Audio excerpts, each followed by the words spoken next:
ഹബീബായ റസൂലുള്ളാഹി സ്വല്ലല്ലാഹു അലൈഹി വസല്ലം പറഞ്ഞതുപോലെ കൊന്നവൻ അറിയില്ല എന്തിനു വേണ്ടിയാണ് കൊന്നതെന്ന്, കൊല്ലപ്പെട്ടവൻ അറിയില്ല എന്തിനു വേണ്ടിയാണ് കൊല്ലപ്പെട്ടതെന്ന്. ഹബീബായ നബി സ്വല്ലല്ലാഹു അലൈഹി വസല്ലം പറഞ്ഞ അതേ വാക്കുകൾ പുതിയ കാലത്തിന്റെ കവി കടമെടുത്ത് പറയുന്നുണ്ട്. കൊന്നതാരെന്നറിയില്ല, കൊല്ലപ്പെട്ടതാരെന്നറിയില്ല, പക്ഷേ ഒന്നെനിക്കറിയാം, കൊല്ലപ്പെട്ടതെല്ലാം മനുഷ്യരായിരുന്നു എന്ന്. മനുഷ്യനായിരുന്നു, സ്വപ്നങ്ങളുള്ള മനുഷ്യൻ, ആഗ്രഹമുള്ള മനുഷ്യൻ, ശലഭങ്ങളോട് കളിച്ചു നടന്ന കൊച്ചുകുട്ടികൾ, മനീബായുടെ ചെറിയ കവറുകളിൽ അവരെ കൊണ്ടുപോയി കബറടക്കം ചെയ്യപ്പെടുമ്പോ ആ അതിർത്തിയുടെ മറുഭാഗത്ത് വെള്ളം ചോദിച്ചതിന്റെ പേരിൽ കയ്യിറക്കപ്പെട്ടവർ, ഒരു റൊട്ടി കഷണത്തിന് വേണ്ടി ജീവിതം നഷ്ടപ്പെട്ടു പോയവർ, തകർന്നു പോയ പിതാവിന്റെ മയ്യത്തിൽ കെട്ടിപ്പിടിച്ചു പറയുന്ന കൊച്ചു കുഞ്ഞുകൾ, യാതൊരു തെറ്റുമറിയാതെ വിധവകളായവർ, അനാഥകളായവർ, നിരാലംബരും നിരാശ്രയരും നിദ്രാവിഹീനരുമായ 10,000 ഗസയുടെ, റഫയുടെ, കാൻയൂണിസിന്റെ ചുമരുകൾക്കപ്പുറം കിടന്ന് നിലവിളിക്കുമ്പോൾ, ആകാശത്തിലൂടെ തീപ്പന്തങ്ങൾ കുതിഞ്ഞു പായുമ്പോൾ, യഥാർത്ഥത്തിൽ എല്ലാത്തിനും അപ്പുറം ഇതിന്റെ പുറകിൽ ഒരു അജണ്ടയുണ്ട്. അത് സാമ്രാജ്യത്തിന്റെ അജണ്ട മാത്രമല്ല, കച്ചവടത്തിന്റെ കണ്ണുകൾ കൂടിയാണ്. ഒരു പരമാധികാര രാഷ്ട്രത്തിന്റെ പരമാധികാരിയെ പാതിരാത്രിയിൽ പടക്കോപ്പുകൾ മുഴുവനും കൂട്ടി 155 അംഗരക്ഷകളുടെ ഇടനെഞ്ചുകളിലേക്ക് വെടിയുണ്ടകൾ തുളച്ചു കയറി വെനിസ്വേലയുടെ പ്രസിഡന്റ് നിക്കോളാസ് മദിയൂറയെ കയ്യാമം വെച്ച് തന്റെ സാമ്രാജ്യത്തിന്റെ മുമ്പിൽ ഉയർത്തിക്കൂട്ടുമ്പോ എണ്ണ വിപണിയുടെ 35% കൈക്കലാവുകയായിരുന്നു. ഇനി ബാക്കിയുള്ള ശതമാനവും കൂടി കൈക്കലാക്കാൻ ആഗോള വിപണിയിൽ മാത്സര്യ കച്ചവടത്തിന്റെ ഒളിയ അജണ്ടകൾ നടത്തുന്ന ഈ യുദ്ധഭീതികളുടെ മുകളിൽ, ഞാനിത് പറയാൻ കാരണം ഇന്നത്തെയും വാർത്ത ഉടനെ ഒന്നും നിർത്താൻ സാധ്യതയില്ലെന്നാണ്. കരയുദ്ധത്തിലോട്ട് കിടക്കുകയാണ്. ആ സമയത്തും നാടിന്റെ നാനാഭാഗത്തും മറുഭാഗത്തും ആയിരക്കണക്കിന് നിരപരാധികൾ ഞങ്ങൾക്ക് വേണ്ടി പ്രാർത്ഥിക്കുവാനും ഞങ്ങൾക്ക് സഹായിക്കാനും ആരുമില്ലേ എന്ന് ചോദിക്കുമ്പോ സമാനതയുള്ള ആശങ്കകളുമായി തന്റെ മുമ്പിലെത്തിയ അനുയായികളോട് റസൂലുള്ളാഹി സ്വല്ലല്ലാഹു അലൈഹി വസല്ലം മുൻഗാമികളുടെ ത്യാഗത്തിന്റെ കഥകളൊക്കെ പറഞ്ഞിട്ട് അല്ലാഹുവിന്റെ റസൂൽ സ്വല്ലല്ലാഹു അലൈഹി വസല്ലം പറയുന്ന ഒരു വാക്കുണ്ട്, വല്ലാഹി, പടച്ച തമ്പുരാനെ തന്നെയാണ് സത്യം.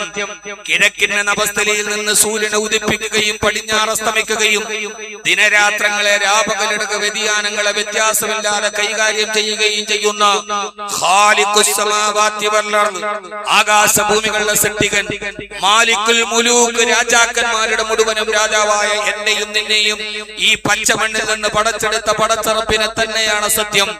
ലയുത്തിമന്നല്ലാഹു ഹാദൽ അംറ ഹത്താ യസീറ റാകിബു മിൻ സൻആ ഇലാ ഹളറമൗത്ത്. വല്ലാഹി, പടച്ച തമ്പുരാനെ തന്നെയാണ് സത്യം. ലയുത്തിമന്നല്ലാഹു ഹാദൽ അംറ, ഈ കാര്യത്തെ അല്ലാഹു പൂർത്തീകരിക്കുക തന്നെ ചെയ്യും. ദാറുന്നദവയുടെ ഉള്ളിൽ നിന്ന് രഹസ്യമായി അബൂബക്കർ റളിയല്ലാഹു തആല അൻഹുവിന്റെ കയ്യിൽ പിടിച്ചു മന്ത്രം ചെയ്ത ഈ വിശുദ്ധമായ ഇസ്ലാം അതങ്ങനെ ശുഅബ അബൂ താലിബിന്റെ മലഞ്ചെരുവുകളിൽ പട്ടിണി കിടന്ന്, ഖൈബറുകളിൽ രക്തം ചിന്തി, ഹുനൈനുകളിൽ പോരാടി, അഹ്സാബുകളുടെ സഖ്യകക്ഷികളുടെ മുഴുവനും ആക്രമണങ്ങളെ അതിജീവിച്ച് നൂറ്റാണ്ടുകളോളം കടന്നു വന്ന ഈ ദീൻ, പരിശുദ്ധമായ ദീൻ, അല്ലാഹുവിന്റെ ഖൗല ലാ ഇലാഹ ഇല്ലല്ലാഹ് മുഹമ്മദുർ റസൂലുള്ളാഹ്, ഏകത്വത്തിന്റെ ഈ ദീനിനെ അല്ലാഹു പൂർത്തീകരിക്കുക തന്നെ ചെയ്യും. ഹത്താ യസീറ റാകിബു മിൻ സൻആ ഇലാ ഹളറമൗത്ത് ലാ യഖാഫു ഇല്ലല്ലാഹ് വദ്ഹിബ അലാ ഗനമിഹി. ഇറാഖിന്റെ നഗരമായ സൻആ മുതൽ ഹളറമൗത്ത് വരെ പാതിരാ സമയത്തൊരു പെൺകുട്ടി ഒരാളെയും പേടിക്കാതെ മനസ്സമാധാനത്തോടെ സന്തോഷത്തോടെ ജീവിക്കുന്ന ഒരു കാലം വരുന്നത് വരെ അല്ലാഹു ഈ ദീനിനെ പൂർത്തിയാക്കുക തന്നെ ചെയ്യും. ഹബീബായ നബി സല്ലല്ലാഹു അലൈഹി വസല്ലം മനോഹരമായി ദീനി ലോകത്ത് പുലരുന്നതിനെ കുറിച്ച് പറയുമ്പോൾ അല്ലാഹുവിന്റെ റസൂൽ പറയുന്നത്, ഒരു സ്ത്രീക്ക്, ഒരു പെണ്ണിന് പാതിരാ സമയത്ത് ഒരാളെയും പേടിക്കാതെ സമാധാനത്തോടെ ജീവിക്കാൻ കഴിയുക. ഒരു സിവിലൈസേഷൻ ആകുന്നത് സ്ത്രീ ആദരിക്കപ്പെടുമ്പോഴാണെന്ന് യുദ്ധകാലത്തിന്റെ കാലുഷ്യങ്ങളുടെ നടുവിൽ പറയാൻ കഴിഞ്ഞ റസൂലുള്ളാഹി സ്വല്ലല്ലാഹു അലൈഹി വസല്ലമയെ നിങ്ങളൊന്ന് ഓർത്തു നോക്കുക.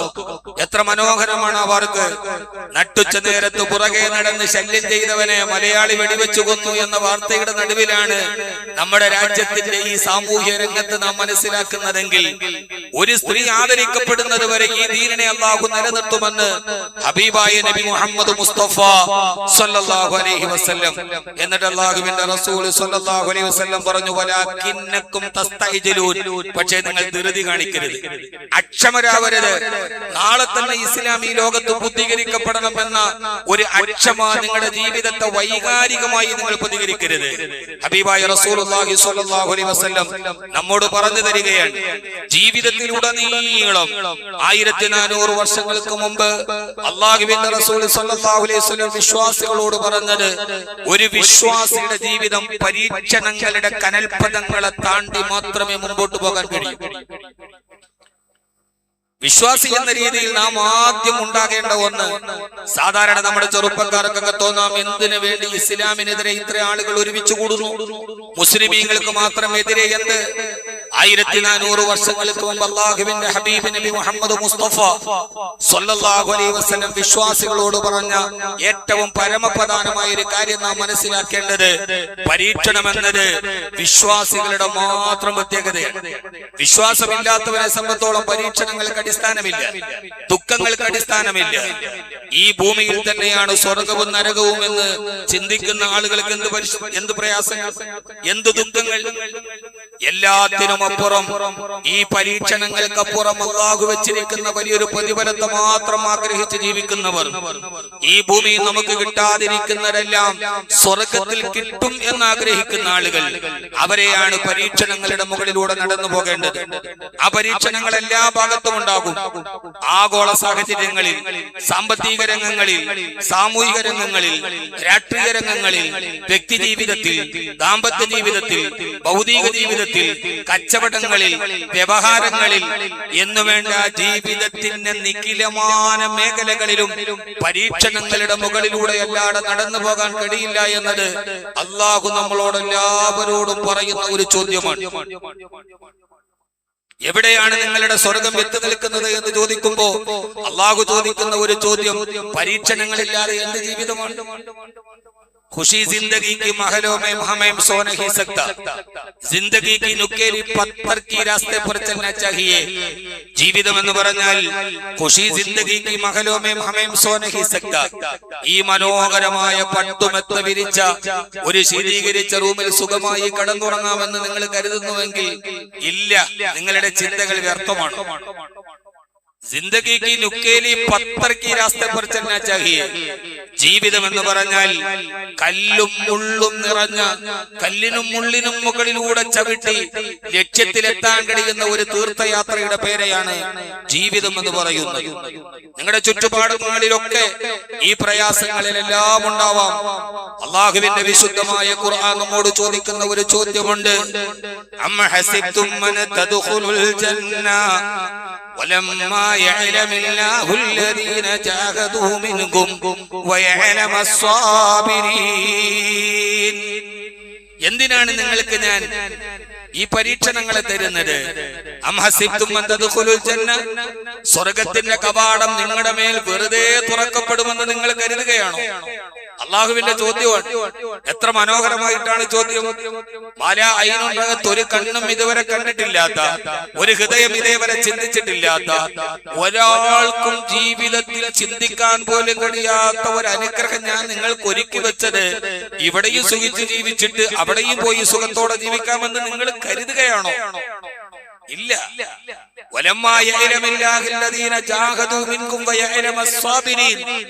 നിങ്ങളിൽ ആരാണ് ഈ പരീക്ഷണങ്ങളെ ക്ഷമയോടെ മറികടക്കുന്നത് എന്നറിയാൻ വേണ്ടിയാണ് നിങ്ങൾക്ക് ഞാൻ ഈ പരീക്ഷണങ്ങളെ തരുന്നതെന്ന് അല്ലാഹു സുബ്ഹാനഹു വ തആല നമ്മോട് പറയുന്നുണ്ട്.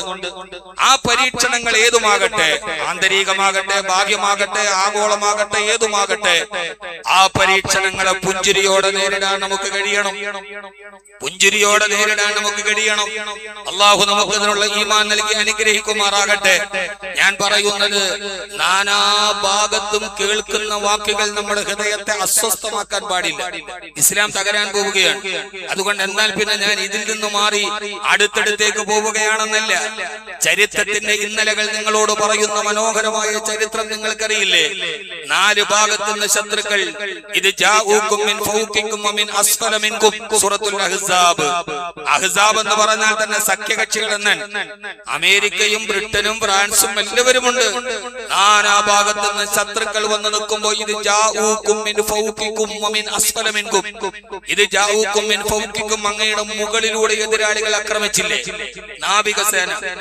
വമിൻ ഫൗകികും വമിൻ അസ്ഫല മിൻകും, താഴ്ഭാഗത്തുനിന്ന് ആക്രമണം ഉണ്ടായില്ലേ? കരയുദ്ധം തുടങ്ങാൻ പോവുകയാണ്. മുകളിൽ നിന്നും താഴയിൽ നിന്നും 4 ഭാഗത്തുനിന്ന് സഖ്യകക്ഷികൾ അങ്ങേ ആക്രമിച്ചില്ല നബിയെ. ആ സമയത്ത് അങ്ങ് ആരാണ് രക്ഷപ്പെടുത്തിയത്?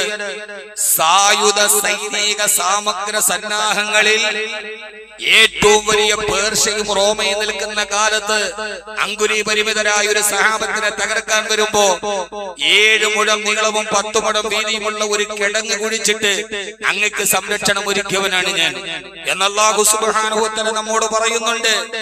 ഏതുവരെ ഞങ്ങൾ ഈ ലോകത്ത് നിന്ന് നശിപ്പിക്കപ്പെടുമെന്ന് എല്ലാവരും പേടിച്ചു പോയില്ല നബിയെ. هنالك ابتلي المؤمنون وزلزلوا زلزالا شديدا. ആ ഒരു സമയത്തിന്റെ പിക്ചറൈസേഷൻ ഖുർആൻ പറയുന്നത് ഇങ്ങനെയാണ്: ഹുനാലിക അബ്തുലിയൽ മുഅ്മിനൂൻ. ആ സമയത്ത് മുഅ്മിനീങ്ങൾ തീഷ്ണമായി പരീക്ഷിക്കപ്പെട്ടു. വസുൽസിലു സിൽസാലൻ ശദീദ, ഹൃദയം കിടുങ്ങി, കാലുകൾ പതറി, ഞരമ്പുകൾ ത്രസിച്ചു, നെറ്റിത്തടത്തിൽ വിയർപ്പ് വന്നു. നാനാഭാഗത്തുനിന്ന് ശത്രുക്കൾ അങ്ങേ അവസാനിപ്പിക്കുമെന്ന് തോന്നുന്ന നേരം. മുഅ്മിനീങ്ങളെ, സഹോദരങ്ങളെ, ആ ചെറിയ കിടങ്ങിന്റെ അറുഭാഗത്ത് വലിയൊരു സൈനിക വ്യൂഹം നിൽക്കുകയാണ്. ആ സമയത്താണ് അനുയായികൾ വന്ന് നബി സല്ലല്ലാഹു അലൈഹി വസല്ലമയോട് പറയുന്നത്: നബിയെ, കഴിക്കാൻ ഭക്ഷണമില്ലാതെ വയറ്റിൽ കല്ല് കെട്ടിയിട്ട് അവിടെ കാണുന്ന ഒരു പാറക്കെട്ട് പൊട്ടിക്കാൻ പോകുമ്പോ കഴിയാതെ നബി സല്ലല്ലാഹു അലൈഹി വസല്ലമയുടെ കയ്യിൽ കൊടുക്കുന്നുണ്ട്. ഒരു ജുമാ പ്രസംഗത്തിൽ പറഞ്ഞു തീർക്കാൻ കഴിയുന്ന ഒന്നല്ല ഇത്. ഫഅഖദ നബി സല്ലല്ലാഹു അലൈഹി വസല്ലം അൽ മിഅ്വല, ഹബീബായ നബി തങ്ങൾ ആ ആയുധമെടുത്തു, പാറക്കല്ലിൽ വെട്ടി, ഇരുമ്പ് പോയി പാറയിൽ സ്പർശിച്ചപ്പോൾ അഗ്നിസ്ഫുലിംഗങ്ങൾ ചിതറി. ഒരു നേരത്തെ ഭക്ഷണം കഴിക്കാനില്ലാതെ വയറ്റിൽ കല്ല് കെട്ടിവെച്ച് നിൽക്കുന്ന തന്നെ അനുയായികളോട് അല്ലാഹുവിന്റെ റസൂലിന്റെ ഒരു ചോദ്യമുണ്ട്: ഈ അഗ്നിസ്ഫുലിംഗങ്ങൾ എന്തെന്നറിയോ? ഇല്ല നബിയെ, അതാ കുനൂസ് കിസ്റ, ഇത് കിസ്റയുടെ ഖജനാവാണ്. രണ്ടാമതും വെട്ടി, രണ്ടാമത് പറഞ്ഞു ഇത് പേർഷ്യയുടെ ഖജനാവാണ്. അവർ അത്ഭുതപ്പെട്ടു പോയി. രാപ്രിയരുടെ കഥകളിലോ സഞ്ചാര കഥകളിലോ മാത്രം കേട്ട സാമ്രാജ്യത്തിന്റെ കൊട്ടാരം, സഹാബ, ഒരു കാലത്ത് പേർഷ്യയുടെ കൊട്ടാരം നിങ്ങളുടെ കൈകളിൽ വരുന്ന ഒരു കാലം വരും എന്ന് അല്ലാഹുവിന്റെ റസൂൽ സല്ലല്ലാഹു അലൈഹി വസല്ലം അവരോട് സന്തോഷ വർത്തമാനം പറയുകയാണ്. സന്തോഷ വർത്തമാനം. ഒരു നേരത്തെ ഭക്ഷണത്തിന് ഗതിയില്ലാതെ നിൽക്കുന്ന നേരത്ത് പേർഷ്യയുടെ ഖജനാവ് ചൂണ്ടിക്കാണിച്ചിട്ട് പ്രതീക്ഷയോടെ ജീവിക്കാൻ പറഞ്ഞ പ്രവാചകനാണ് ഹബീബായ റസൂലുള്ളാഹി സ്വല്ലല്ലാഹു അലൈഹി വസല്ലം. എന്തിനാണ് സഹോദരങ്ങളെ നിരാശ? ഈ വാക്കുകൾ കേൾക്കുമ്പോൾ ഇസ്ലാം തകരുന്നു എന്ന് നിങ്ങൾ കരുതുന്നുവോ? ഇസ്ലാം സിദ്ധാ ഹോഗ. ഓരോ കർബല കഴിഞ്ഞിട്ടും ഇസ്ലാം ലോകത്ത് വിജയിച്ചതേയുള്ളൂ. അവസാനം വയറ്റിൽ കല്ല് കെട്ടിവെച്ചു. എന്തിനാ കല്ല് കെട്ടിവെച്ചത്? നമ്മൾ പറയുന്നത് വലിയ ത്യാഗത്തിന്റെ കഥയാണ് ഖന്തക്കിൽ കല്ല് കെട്ടിവെച്ചതെന്ന്.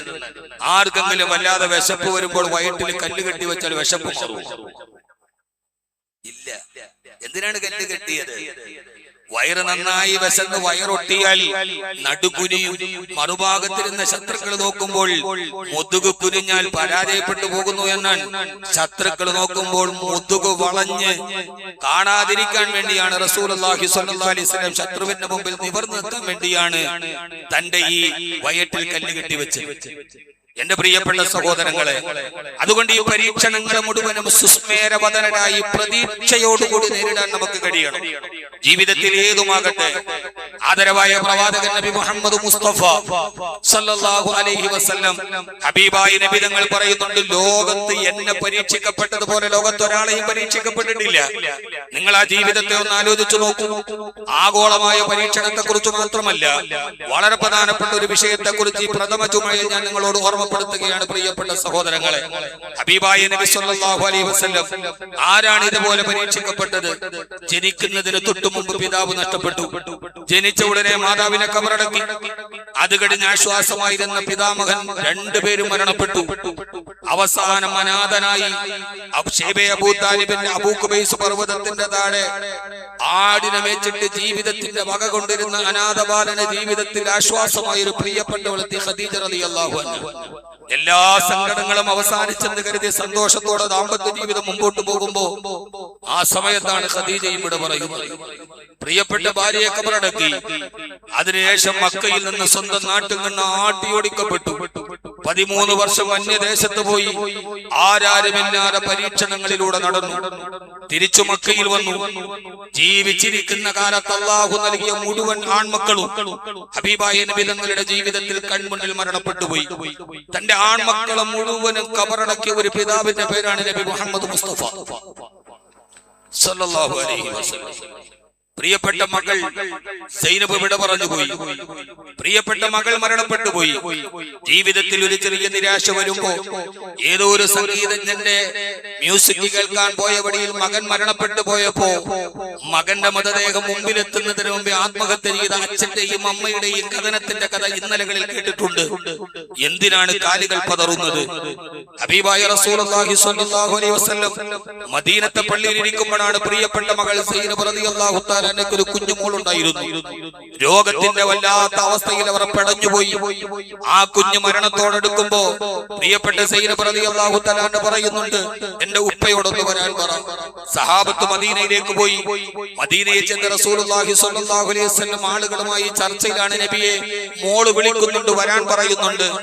റസൂലുള്ളാഹി സ്വല്ലല്ലാഹു അലൈഹി വസല്ലം പറഞ്ഞു, അവളോട് പറ ഞാൻ ഒരല്പം തിരക്കിലാണ്, അവളോട് ഒരല്പനേരം അവിടെ ക്ഷമിച്ചിരിക്കാൻ പറയും.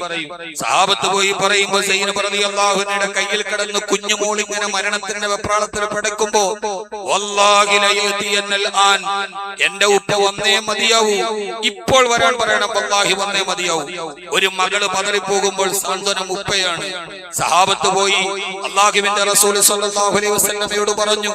ഹബീബായ നബി തങ്ങൾ അവിടെ ഇരിക്കുന്ന ആളുകളോട് ഒരിക്കൽ കൂടി പറഞ്ഞു, പ്രിയപ്പെട്ട സൈനബിനോട് പറ, ക്ഷമിക്കാൻ പറ, പിടിച്ചു നിൽക്കാൻ അവളുടെ ഉപ്പ പറഞ്ഞു എന്ന് പറയണ്ട മോളോട്. സൈനബ് റളിയല്ലാഹു അൻഹ പറഞ്ഞു, ഇല്ല, എനിക്ക് ക്ഷമിക്കാൻ കഴിയില്ല, എനിക്ക് പിടിച്ചു നിൽക്കാൻ കഴിയുന്നില്ല. എന്റെ പെണ്ണുമോൾ എന്റെ കൈത്തണ്ടയിൽ കിടന്ന് പെടയാണ്, എന്റെ ഉപ്പയോട് വരാൻ പറയൂ.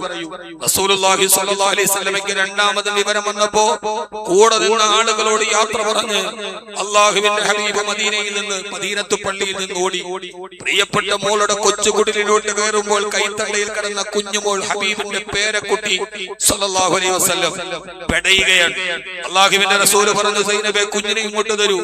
സൈനബ് റളിയല്ലാഹു തആല കുഞ്ഞിനെ കയ്യിലേക്ക് കൊടുത്തു. ഹബീബിന്റെ കയ്യിൽ കിടന്ന് ആ കുഞ്ഞ് അവസാനത്തെ പെടച്ചില് പെടഞ്ഞു. പ്രിയപ്പെട്ട ഹബീബിന്റെ കയ്യിൽ കിടന്ന കുഞ്ഞുമോൾ അവസാനത്തെ പെടച്ചില് പെടഞ്ഞു. ആ പ്രിയപ്പെട്ട പേരക്കുട്ടി അല്ലാഹുവിന്റെ റസൂൽ സല്ലല്ലാഹു അലൈഹി വസല്ലമയുടെ കയ്യിൽ കിടന്ന് വിട പറഞ്ഞു. ഏത് കൈയാണ്? ഏത് കൈയാണ്? കൈ. ആ കൈവിരലിലൂടെയാണ് എല്ലാ പ്രാവശ്യവും വെള്ളിയാഴ്ച ഖത്തീബ് ഖുത്ബ ഓതുമ്പോൾ രണ്ടാമതൊരു ഖുത്ബ ഉണ്ടല്ലോ, اللهم صل على سيدنا محمد الذي سبح بيده الحصى ونبأ من بين أصابع الرمال. ആ പ്രവാചകന്റെ വിരലുകൾക്കിടയിലൂടെ മരുഭൂമിയിൽ ജലസരിത്തുകൾ നിർഗളിച്ചിട്ടുണ്ട്. ആ കൈകൾ ചൂണ്ടിയപ്പോൾ ചന്ദ്രകോളം വിട്ട പൊട്ടിപ്പിളർന്നിട്ടുണ്ട്. ആ കയ്യിൽ പിടിച്ചപ്പോൾ രാത്രിയിൽ അത് വൈദ്യുതി വിളക്ക് പോലെ പ്രകാശിച്ചിട്ടുണ്ട്.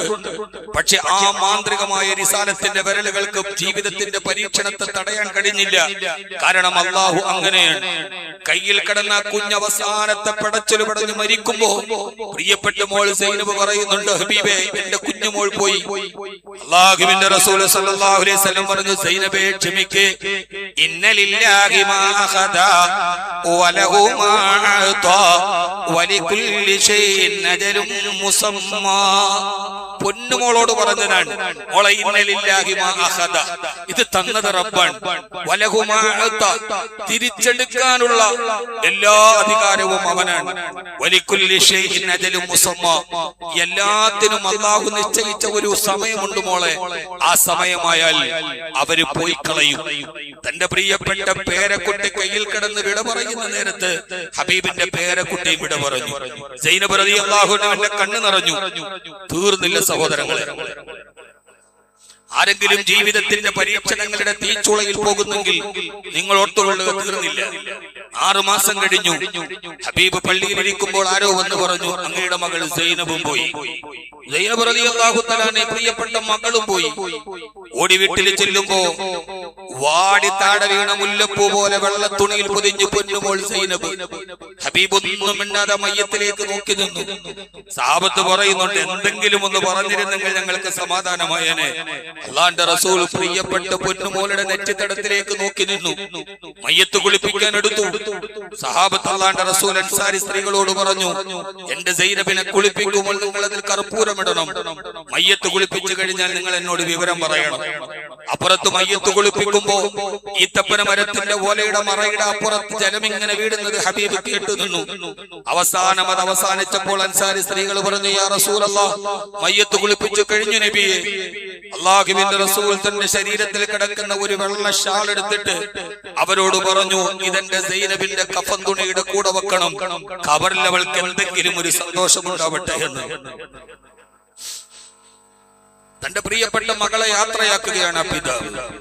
ജീവിതത്തിൽ നാം അനുഭവിക്കാത്ത സങ്കടങ്ങൾ ഏതാണ്? നമുക്കറിയാത്ത പരീക്ഷണങ്ങൾ ഏതാണ്? ആ പരീക്ഷണങ്ങൾ മരണമാകാം, അപകടമാകാം, പ്രയാസമാകാം, മാരക രോഗമാവാം.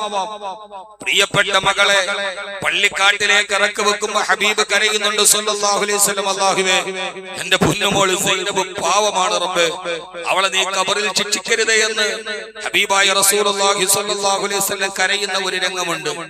ഞാൻ എന്റെ പ്രിയപ്പെട്ട സഹോദരങ്ങളോട് പറഞ്ഞത്, ജീവിതമെന്ന് പറയുന്ന ഈ തീർത്ഥയാത്രകളിൽ പരീക്ഷണങ്ങൾ ഒരു മാലപ്പടക്കം പോലെ മുമ്പിലോട്ട് വരുമ്പോ ഉറ്റവരും പുണയവരും വിട്ടുപോകാം. മാരകമായ രോഗങ്ങൾ നമ്മളെ പിടികൂടാം. ആ സമയത്തൊക്കെ അല്ലാഹു സുബ്ഹാനഹു വ തആല നമുക്ക് നൽകുന്ന ഏറ്റവും വലിയ പ്രതിവിധി എന്ത്? ഇതിനെയൊക്കെ മറികടക്കാൻ നമുക്ക് കിട്ടുന്ന ഏറ്റവും മനോഹരമായി പടച്ചവൻ തരുന്നത് എന്താണ്? അല്ലാഹു സുബ്ഹാനഹു വ തആല ആരെങ്കിലും ജീവിതത്തിൽ മനസ്സിന് ഉറക്കമില്ലെങ്കിൽ, പരീക്ഷണങ്ങൾ നമ്മുടെ ജീവിതത്തെ കെടുത്തുന്നുവെങ്കിൽ, ആ സമയത്തെല്ലാം അല്ലാഹു സുബ്ഹാനഹു വ തആല നമ്മോട് പറയുന്ന ഒരു ഒറ്റമൂലിയുണ്ട്, ഏത് പ്രയാസങ്ങളെയും മറികടക്കണം. അല്ലാഹു പറയുകയാണ്, ബിസ്മില്ലാഹിർ റഹ്മാനിർ റഹീം, വസ്ബിർ ലിഹുക്മി റബ്ബിക ഫഇന്നക ബിഅയ്യുനിനാ വസബ്ബിഹ് ബിഹംദി റബ്ബിക ഹീന തഖൂം വമിനൽ ലൈലി ഫസബ്ബിഹു വഇദ്ബാറൻ നുജൂം. സൂറത്ത് തൂർ. ഞാൻ പറയുന്നത് മുഴുവനും ഖുർആനാണ്. അല്ലാഹു പറയുകയാണ്, പരീക്ഷണങ്ങൾ വരുമ്പോൾ വസ്ബിർ ലിഹുക്മി റബ്ബിക, ഒന്ന് ഇത് അല്ലാഹുവിന്റെ തീരുമാനമാണെന്ന് കരുതി ക്ഷമിക്കുക. ഇതെന്റെ റബ്ബാണ്. ലയുസീബുനാ ഇല്ലാ മാ കതബല്ലാഹു ലനാ, എന്റെ രക്ഷിതാവ് അറിയാതെ ജീവിതത്തിൽ ഒന്നും സംഭവിക്കില്ല എന്ന് അടിയുറച്ച് വിശ്വസിക്കുന്നവനാണ് ഞാൻ. വസ്ബിർ, അതെല്ലാം അല്ലാഹു എനിക്ക് നൽകുന്നതാണ് എന്ന ഒരു ബോധവും ബോധ്യവും നമുക്കുണ്ടാവുക. രണ്ടാമത് അതുപോലെ തന്നെ അല്ലാഹു പറയുകയാണ്,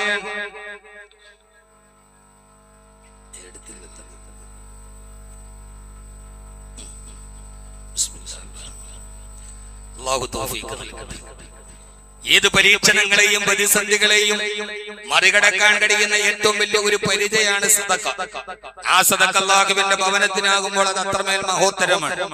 അത് വെള്ളിയാഴ്ചയാണെങ്കിൽ അതിനേക്കാൾ അത്യുത്തമമാണ്. അതുകൊണ്ട് എല്ലാ പരീക്ഷണങ്ങളെയും അള്ളാഹു നമുക്ക് മറികടക്കാനുള്ള ഇച്ഛാശക്തി നൽകി അനുഗ്രഹിക്കുമാറാകട്ടെ. അള്ളാഹു പറയുകയാണ്, ഒന്ന് ഈ വിഷയമൊന്നും ഒരു ജുമാ പ്രഭാഷണത്തിൽ ആറ്റിക്കുറുക്കി പറയുകയാണ്. എന്ത് വന്നാലും അതെന്റെ റബ്ബറിയാതെ വരില്ല എന്ന ഉത്തമമായ ബോധ്യത്തോടു കൂടി ക്ഷമിക്കാൻ പഠിക്കുക. രണ്ടാമത്തെ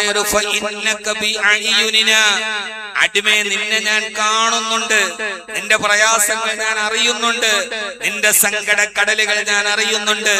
ഇൻഷാ അല്ലാഹ് ഒരു ദിവസം ഇതിന് തീർച്ചയായും പരിഹാരമുണ്ടാവും. പക്ഷേ ധൃതി കാണിക്കരുത്. അള്ളാഹുവിനോട് കരഞ്ഞുകൊണ്ടേയിരിക്കുക, പറഞ്ഞുകൊണ്ടേയിരിക്കുക, ആവശ്യമുള്ളതെല്ലാം പറയുക. ആവശ്യം എന്തുണ്ടെങ്കിലും കുഴയണ്ട, റബ്ബിന്റെ വാതിൽ മുട്ടണം മടിക്കണ്ട. പടച്ചവനോട് പറയണം, ഞാൻ നിന്നെ കാണുന്നുണ്ട്, ഞാൻ അന്ധനല്ല, ബദിരനല്ല, പൊട്ടനല്ല. നിന്റെ പ്രയാസങ്ങൾക്ക് ഒരു ദിവസം അല്ലാഹു സുബ്ഹാനഹു വ തആല പരിഹാരം തരും. പക്ഷെ അങ്ങനെ തരണമെന്നുണ്ടെങ്കിൽ വെറുതെ തരുമെന്ന് പറഞ്ഞാൽ പോരാ. ഇന്നത്തെ വെള്ളിയാഴ്ച ദിവസം നിങ്ങൾ ഏറ്റുപിടിക്കുകയും അല്ലാഹു പറയാണ്, വസബ്ബിഹ് ബിഹംദി റബ്ബിക ഹീന തഖൂം വമിനൽ ലൈലി ഫസബ്ബിഹുഹു വഇദ്ബാറൻ നുജൂം.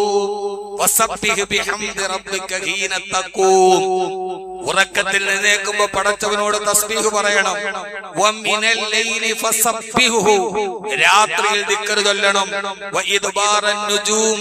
രാവിലെയും വൈകുന്നേരവും അല്ലാഹുവിന്റെ മുമ്പിൽ നീ സുജൂദ് ചെയ്യണം.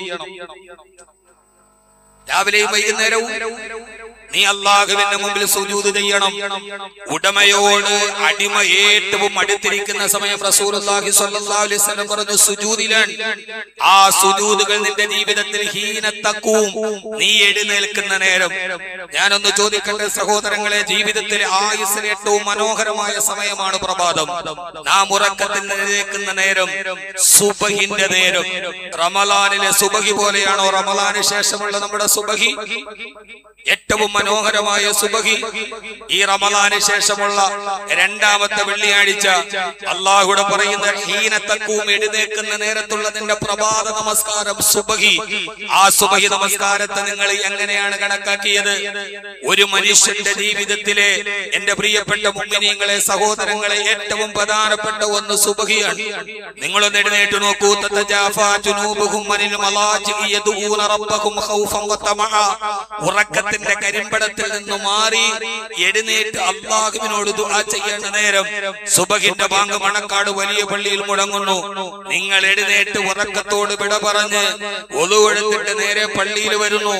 പള്ളിയിൽ വന്ന് സുന്നത്ത് നമസ്കാരം നിർവഹിച്ച് ഇമാമിന്റെ പുറകിൽ നിന്ന് 2 റക്അത്ത് സുബഹി ഫജ്ർ വെളിവാകുന്നതേയുള്ളൂ. രണ്ടാമത്തെ റക്അത്തിൽ 2 നേരം പടച്ചവന്റെ മുമ്പിൽ സുജൂദ് ചെയ്ത് ഇന്നത്തെ രാവിലെ ആദ്യമേ രണ്ടാമത്തെ റക്അത്തിൽ ഖുനൂത്ത് ഓതുന്നു.